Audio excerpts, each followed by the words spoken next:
Before we dive in, why don't we do a very quick 45-second introduction for each one of y'all? Why don't we start with Davidson, because I always start with you. Sure.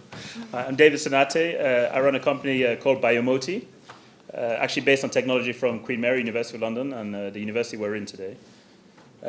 What Biomoti does, we have a technology that enables us to get drugs to tumors in a much better and precise way, upping efficacy and reducing side effects. Good morning, everyone. My name is Oliver Hardick. I did an engineering doctorate at UCL, and from that technology that I developed during that time span out Puridify, and in 2013 we won One Start, so it's been going for 3 years just now, and we've raised or committed £8 million to the technology. And I'm Gemma Gatlib, so I co-founded a company called Keragen Therapeutics, and with my co-founder Nick, who was based at UCL, and we're building on a small molecule series that he developed during his PhD. We won One Start last year, which was very exciting, and so we're a very early stage company. Great. Okay, so why don't we first start tactically with, I feel like in past One Start years, we've spent a lot more time speaking about the teams. In fact, we've even had dedicated seminars just about building a team. And we haven't spent enough time on that. We've mentioned it a few times, but I do want to mention how incredibly important it is for investors to think through, who are the people we're backing, as well as for One Start, we're going to be really looking at the team and really evaluating the team when we decide who wins and if you guys could really make this. So let's start with the team. When you guys were getting your companies off the ground, what did you look for in your co-founders or co-founder and your early employees? How did you go about doing that? Shall we start with Gemma? Okay, she looks like she wanted. Yeah. It's better coming first, and then these experienced people can show off later. So what I look for in Nick, well, we sort of came together because we had the same sort of scientific mindset. When we were PhD students, we just got each other's work, and we had really good conversations. And I encouraged him to apply to One Start. And having won, and now we're building together, I'm really glad I'm working with him because he's the kind of person who can bring me up when I'm feeling down and vice versa. So I think that's really important. You need to be able to work with someone very closely. Especially because there will be ups and downs, Yeah. A lot of no's, a lot of closed doors, and if you're both quite morose, then that's a disaster. That's a disaster. But also, you need a co-founder who's going to give you honest feedback, and you could have an honest discussion. Otherwise, neither of you are going to tell the other that you're running off a cliff, right? Oh yeah. What about you all? You guys have grown quite significantly over the past bit. Why don't you tell us around you and Ewan and some of your early employees? Yeah, I think obviously you're looking for someone with complementary skills, but at that very early stage, you need someone that's just as committed to what you're doing. And it's probably, if it's your technology, then obviously they're not going to have that sense of owning what you're trying to commercialize and generate value with. But it is really, really important to have someone that's as committed to the end goals. So obviously there's that level of trust that you need, but also thinking about your or someone's horizons. So if that person is unlikely to be as committed to the company in a year or 3 years' time, then that might not fit with what you're doing, and you have to recognize that from an early stage.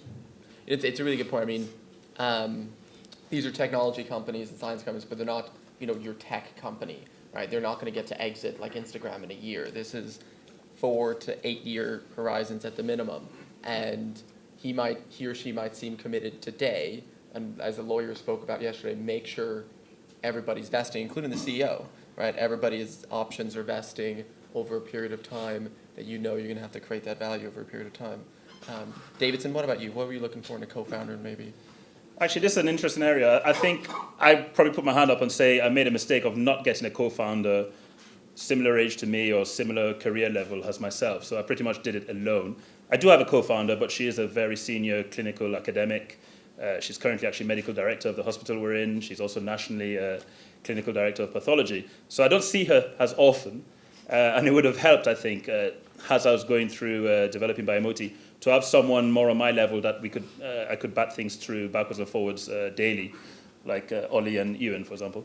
But I didn't think about that at the time, and I think you're very lucky to have OneStart put an emphasis on getting co-founders, whether it's through the co-founder hub, etc. It's really important if you find people early on who've got complementary skills and will put as much effort as you will into it, because it's a very hard, long road. You have a lot of ups and downs, and if you're down there on your own, it can be quite brutal. One thing I have done to mitigate that, though, is developed a really large network, including people at my level. So I was lucky to be on schemes like the Entrepreneur Fellowship through the BBSRC and Royal Society of Edinburgh, through which I met people doing other companies, but at least I could call up and have an honest conversation with. And I continue to do that, as well as then engage senior people and mentors who can guide you. But they might be less accessible, if you like. That's actually a good segue to my next question in terms of actually recruiting advisors. So we're pairing everybody up with several mentors over the course of OneStart, but that shouldn't be the end of your network. I like to tell all of you, 20% of this weekend is the content, but 80% of the people you meet. That's the value of OneStart, but then you need to keep going back home to Australia or Copenhagen and keep meeting more people. So when it comes to advisors, could whoever's leaning against the back, could you stop leaning against the back? Push the number 1 button, please. Thank you. Appreciate that. So when it comes to advisors, what do you look for in an advisor? How they helped you, and how should these folks go about assembling a network or a panel of some gray hair to help them? Who wants to go first? Yeah, Davidson? I'll pick up where I left off. I think it's really important to get a mentor, someone who's done this before if you're new to the industry, right? Someone who can guide you through it. It's not an easy thing to do. It means you have to go out there and network a lot, meet a lot of people. Someone might have, on paper, look great, but you really have to have some sort of chemistry, somebody you'll feel comfortable with, comfortable being honest with, and whose opinions you respect. I wouldn't either go out there and very early on start giving away shares in your company, etc. You can get a lot of free advice. And also you should look at a range of people. So you'll only have one chairman, but you should have a bunch of other people whom you can get distinct pieces of advice. So whether it's in regulatory or IP or all the different areas that your business will need advice on. I think the only way to do it is really to network, meet as many people as you can, ask people maybe who they've worked with, and look at someone who's done something similar to you before. Yeah, I think that's obviously, it was one thing that I was really surprised by when I sort of started reaching out to different people, the amount of people that are willing to give their time for very little, normally nothing in return, just to see you progress as a young entrepreneur. And obviously, hopefully they'll maintain that interaction with you and become part of the company or get paid as an advisor later down the line. So it's finding people that recognise that as an early stage company or pre-forming a company that you don't have very much to offer in terms of upfront value, but the potential is there. And obviously you have to convince that person that you're going to do your best to create that value. But I think also recognising that the people that you need are likely to change. So very early on I was also on an enterprise fellowship after my doctorate, and we were pushed really hard to find a mentor, to find someone that would sort of be there to answer our questions. But what I found was finding those people was great, and there were lots of people willing to help, but they quickly became not very useful because what we were looking for, the skills that I needed, changed. So recognising that and sort of allowing that to develop with the company and finding people that sort of meet your needs as your needs develop. Yeah, and you may find, I would highly recommend you, as Dan said, find all the amazing mentors here today. I think we were lucky, we had brilliant mentors. Elon Zipkin here, and David Phillips as well, last year from SR1, and they were, without them, like, we wouldn't have been able to go as far as we have gone so far. The other thing is that your mentors, that you just have to say you've got a problem, and they can, if they don't know the answer, they've got their own huge network of people that they can then pass you on to, and just keep the momentum going. It's like I always think of them as like a friendship. You know, you don't just ask questions, you know, when you need an answer, you know, just keep something going. Like friendship, I would say.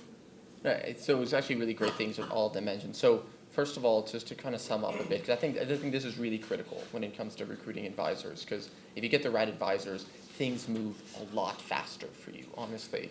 And if you get the wrong advisor, things can move a bit slower, and it could be a bad experience. So I think Davidson mentioned, you know, meet quite a few people. So most of us, when we're first starting out, we don't know what a good advisor is. So it might be somebody who isn't that talented, but he's been in business for 5 years. But because you're a scientist, you've only been in business for 5 days, he looks like he's really good. He's throwing these terms around that you've never heard before, right? And it's like, oh, wow, yeah, I need him on my team. You know, date around just to give yourself some reference points, talk to other people. Be like, okay, and don't ever give anything away up front. So meet a few people so you know, are they good or not?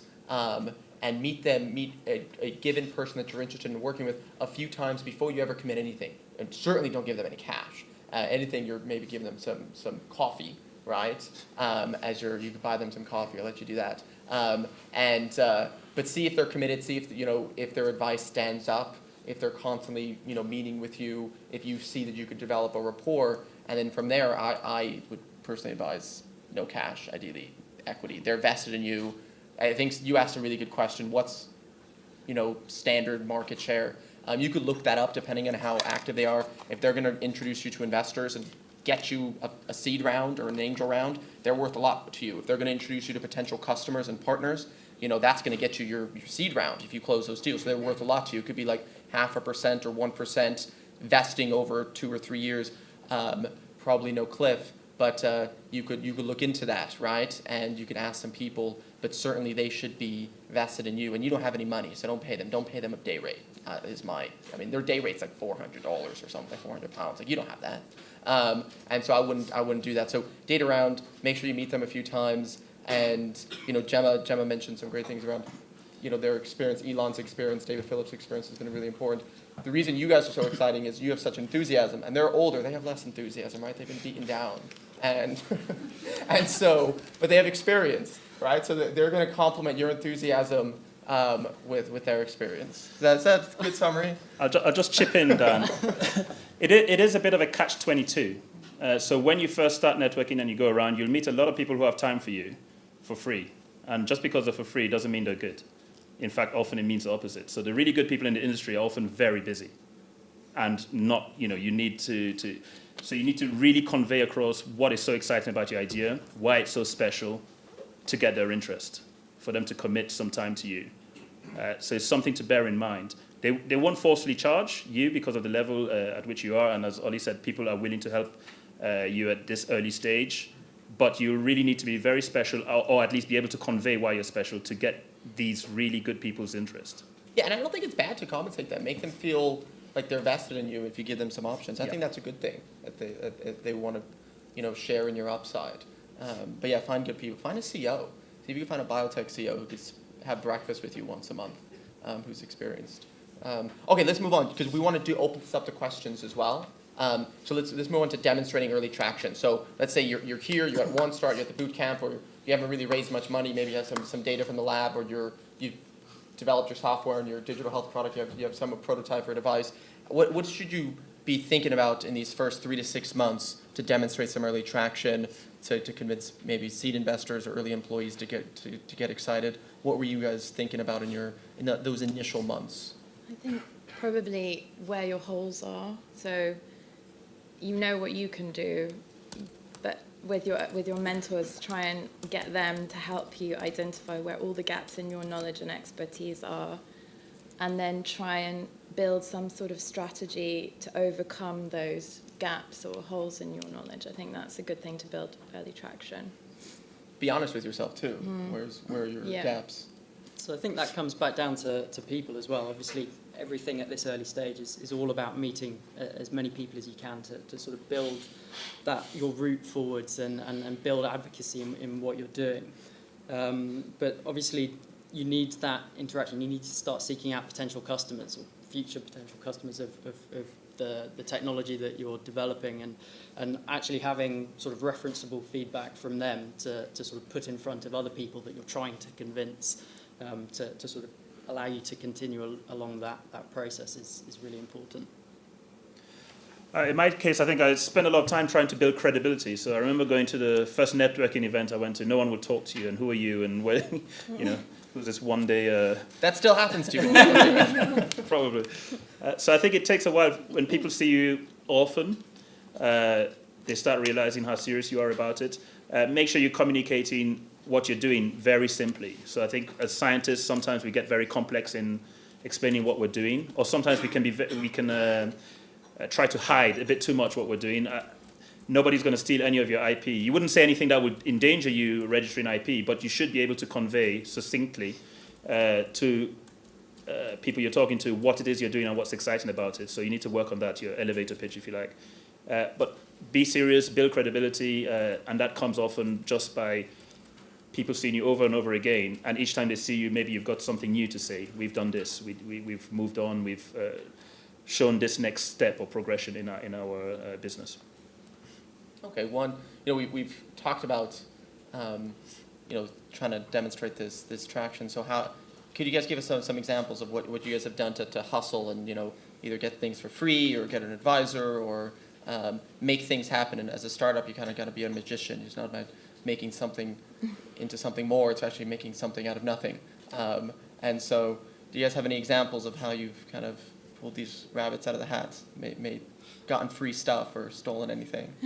I'm not sure hustle's the right word. It has certain negative connotations to it. I think you can be strategic in your planning. It's very diplomatic, very diplomatic. It's fine if you're American. Yeah, we're not. So I think really sort of understanding, really conveying that. So yes, you can spend a lot of money on advice and lawyers and HR consultants and bookkeepers, but sort of if you find people that are willing to understand that you're an SME, you don't have a lot of money, but they can see the potential in you, then they will recognise that you will have money. If they believe that you're capable of getting finance, then that adds to your credibility and building that. It's sort of building that sort of network of team around you. And I think in terms of hustling, our best deals have come much later on in the process, and really sort of when we start spending large amounts of money on equipment or different drugs, proteins and antibodies, that you really start to feel like you can do that. But at the early stage, it's sort of just putting yourself out there and realizing that you don't have anything to give, and generally people are quite receptive to that. I think you have some things to give, though. Even when you're early. Even if you don't have any money, you might have an assay that you can offer to someone in return for a favour. There's we've got other groups at UCL who are more experts in different fields, but things that we need help in, and we can go just have a conversation, just ask. Asking for help. You only ever get a no. It's the worst thing they can say to you. So one great example of hustle, last year we had 2 years ago a one-star team, Heath Exnano, run by Karina and Amin, and she's not here today, but she was a great hustler. I mean, she got like a year of free lab space from Johnson & Johnson and Beerson, and a bunch of free access to equipment, even like access to the research scientists to like help her with her assays and this and that. And she was just shameless about just asking, right? And just networking with them, letting them know about her science, and just getting them excited about what she's doing, and then following up with them the next day. Hey, I know, you suggested that maybe it might be, you recommended maybe I should talk to this guy. Well, would you mind introducing me to this guy now, right? Like actually following through and making sure she got that introduction that they offered to her. And you'd be surprised how many investors I speak to or industry professionals I speak to that they speak to an entrepreneur, and then the entrepreneur never follows up with them, never actually asks them to follow through with what they suggested they should do. And you don't have to be officious about it or rude about it, but do it. It's your company, and that's a good example of Karina hustling, and she's fantastic about that. Davidson, I know you can hustle. So I'm unashamedly a hustler. Thank you. I believe strongly in beg, borrowing, stealing, and asking for saying sorry, but rather than asking for permission. I mean, from the very start, whether it's ordering products or equipment, calling up Sigma, getting them to discount stuff by 25%, or sending you free samples and on the promise I'll buy a lot more of it. Even if I don't. That is hustle. Exactly. It's not. You've probably had your talk already about a nightmare with technology transfer offices. I still haven't paid any IP costs to date. My university pays all of that, and we're 6 years in. It's all about how you set things up and you talk to people. I go to a ton of conferences for free. You see me a lot. You just have to really, if you don't ask, you won't get. And there's no, I think, especially, it's a mixed audience here, but Europeans in particular, we can be very reserved and don't ask for things and don't ask for discounts and don't ask for free advice. Please do. It's the way to get ahead in your business. Do, but don't get annoying about it, because Yes. it will bite you eventually. There is a tactic to doing it, and still being friends with the person you ask. Yeah, I don't think it's mutually exclusive. I don't think Karina was ever annoying about it. She was tactful, and she got what she needed to get. Other entrepreneurs couldn't do that. She has that secret, ability to get what she needs, and it's been very successful for her. And so let's really move on to raising financing, because I'm conscious we want to open up to a few questions beforehand. So I want to talk about two types of financing: non-dilutive financing and dilutive financing. So these folks have quite a bit of experience probably in raising non-dilutive grants from the UK government, but whichever country you're from, whether it's Australia or in Switzerland or India, there's always opportunities to raise grants from the government. And so have y'all, I know Ollie, you've been quite successful in raising TSP grants. Could you talk to us a little bit around your approach in raising these and how they've helped you? Yeah, so obviously immensely helpful. They've allowed us to achieve a lot more. They've also probably allowed us to raise additional venture money by having that sort of backed non-dilutive money. So it's a fairly easy process in the UK to apply for Innovate UK Business Innovation Skills money.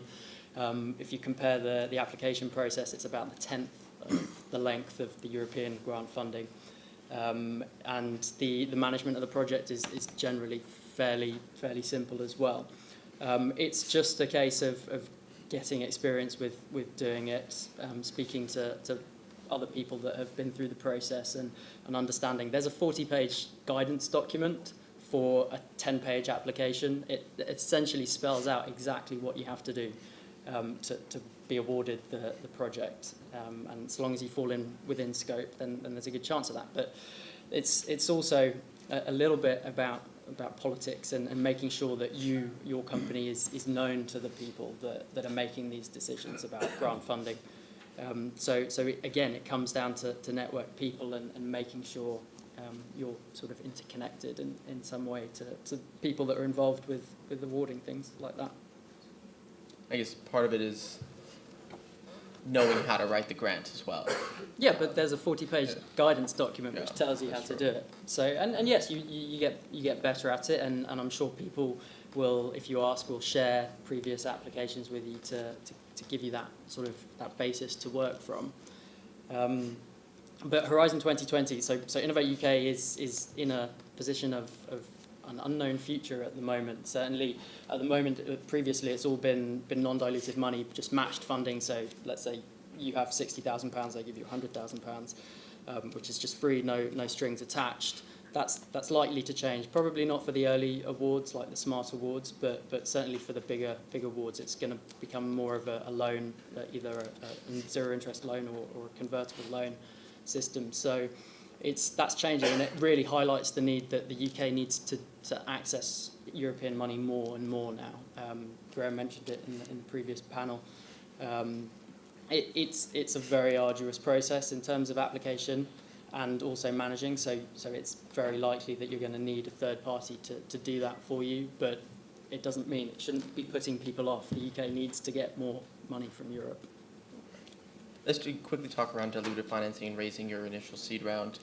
Davidson, do you want to talk a bit around how your process and the mechanics, some tactical advice for entrepreneurs of raising your initial seed round? Sure. I mean, we raised quite a lot of non-dilutive funding as well. Something like 1.2 million in smaller grants. We struggled to get the larger size grants, actually. But based on an Innovate UK small grant, a feasibility grant of 150,000, we were able to match fund with 150,000 initially from angels, and that was topped up a bit later. Essentially, the way to do it is just, again, it's through your network to get to know who all the different finance groups are. We've raised money in different ways as well. I mean, today you got a lot of blue chip VCs. You'll see through the One Start process. But there are angels as well. You can even match fund with a larger player. You can talk to, if you're doing therapeutics, a big pharma or medical devices, a larger company who might be interested to finance you in an innovative way. With the non-dilutive financing, the way we went about is when you take in angels, I think I'll take everything the experienced entrepreneur said earlier, you need to be really careful about it. We went through a nominee structure, so we only have to deal with one person, although we have 40 plus angels back in the company. You need to think about things like that because a VC does not want to see. Also, we kept our terms very simple. In fact, we don't even have a shareholder agreement. That's how simple they are. So we're all on the same sort of ordinary shares, and it should not present any issues.